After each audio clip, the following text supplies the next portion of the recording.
भगवान शिव के शिवलिंगों में कानपुर का आनंदेश्वर शुमार नहीं है, लेकिन आनंदेश्वर की भव्यता और मान्यता विश्व विख्यात है। कानपुर के आनंदेश्वर की क्या मान्यता है, क्या कुछ इतिहास है, ये जानने के लिए हमारे साथ आनंदेश्वर के महंत अरुण भारती जी हैं और उनसे जानकारी कर लेते हैं।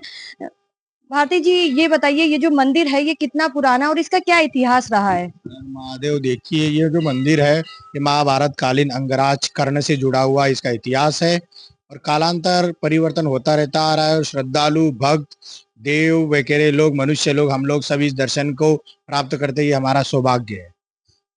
कोई ऐसी कथा जो यहाँ की विश्व विख्यात हो, लाखों दर्शक यहाँ पर आते हैं, श्रद्धालु आते हैं, यहाँ पर क्या कुछ ऐसा शिव जी की साधना करने से लोगों को प्राप्त होता है?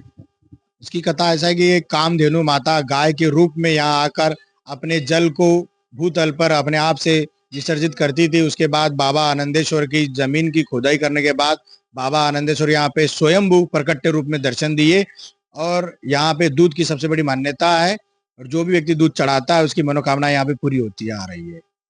इस तरह से जो श्रद्धालु है वो यहाँ पर आते हैं, कहा जाता है रोजाना यहाँ पर लाखों श्रद्धालु आते हैं, दर्शन करते हैं। तो कोई ऐसी चीज जो सच्चे मन से कही जाए या फिर कोई ऐसी मान्यता जो हर कोई करना चाहेगा? बिल्कुल, बाबा आनंदेश्वर में जो भी व्यक्ति अपनी इच्छा से जो भी आज तक जिसने मन्नतें की है बाबा आनंदेश्वर उनकी पूरी करते हैं और जो भी व्यक्ति रुद्र अभिषेक यहाँ पे विशेष महत्व का इस प्रभाव पड़ता है कि जो व्यक्ति करे उसकी मनोकामनाएं पूरी होती है। अगर वर्षों की बातचीत करी जाए तो लगभग कितने वर्ष पुराना ये मंदिर है? महाभारत कालीन में अगर आज अनुमान लगाया आप तो कलयुग की आयु ही हजारों वर्ष से ज्यादा हो चुकी है। अगर महाभारत की देखी जाए तो लाखों वर्ष स्वयंभू के रूप में ये प्रकट है।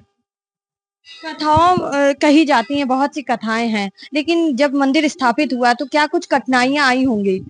कठिनाइयां तो देखिए जी, पृथ्वी जब स्थापित की गई है तो देव और राक्षस लोग होते ही है, कठिनाइयां आती रहती है, लेकिन ईश्वर अपने भक्तों के लिए दर्शन देने के लिए जब जब जरूरत पड़ती है वहां प्रकट रूप में होते हैं और उनको दर्शन देते हैं। कहा जाता है कि यहाँ पर 5 शिवलिंग निकले थे और कानपुर में आज जो जितने भी बड़े शिव मंदिर हैं, वहां पर वो शिवलिंग हैं। जी, बाबा आनंदेश्वर से यहाँ पे कानपुर शहर में 5 जुड़े हुए मंदिर है। बनखंडेश्वर महादेव है, नागेश्वर महादेव, जागेश्वर महादेव, सिद्धनाथ धाम और भी एक मंदिर है। काफी मंदिर इन चीजों से जुड़े हुए हैं। ये जानना चाहेंगे, महाशिवरात्रि है, करोड़ों श्रद्धालु आते हैं, तो इस बार क्या कुछ व्यवस्था है महाशिवरात्रि में? महाशिवरात्रि के अवसर पर कानपुर शहर के भक्तवासी और भी देशों से आने वाले राज्यों से आने वाले भक्तों को एकदम मंदिर प्रशासन जिला प्रशासन जो भी व्यवस्था देता है हर वर्ष उससे कई गुना ज्यादा सुरक्षित रूप से की गई है और भक्तों को दर्शन बहुत ही अच्छे से कराने में हम लोग सारे लोग कोशिश करेंगे। प्रशासनिक अमला भी जुड़ा रहता है, आपका जो पर्सनल यहाँ का देख रेख जो है वो भी करा जाता है। लगभग कितने लोग लगे होंगे? ड्रोन से भी निगरानी करी जा रही, बैरिकेटिंग भी लगी है?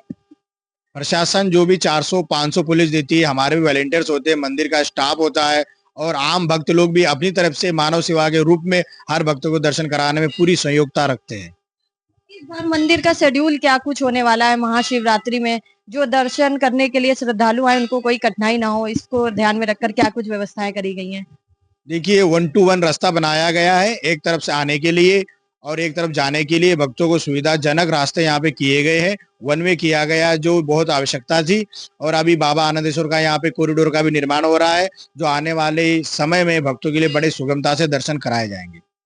क्या कुछ टाइमिंग होने वाली है दर्शन करने की, क्योंकि टाइम को लेकर श्रद्धालुओं में बड़ा मतभेद रहता है?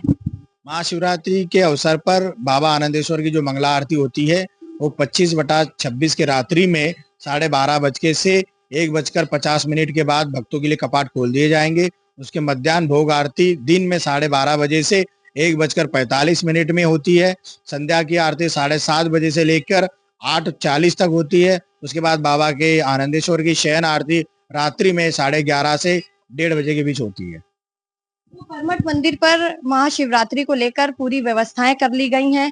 करोड़ों श्रद्धालु बाबा आनंदेश्वर के दर्शन करने के लिए आते हैं और यह मान्यता है कि आनंदेश्वर बाबा की पूजा अर्चना करने से सभी की मनोकामनाएं पूरी होती है।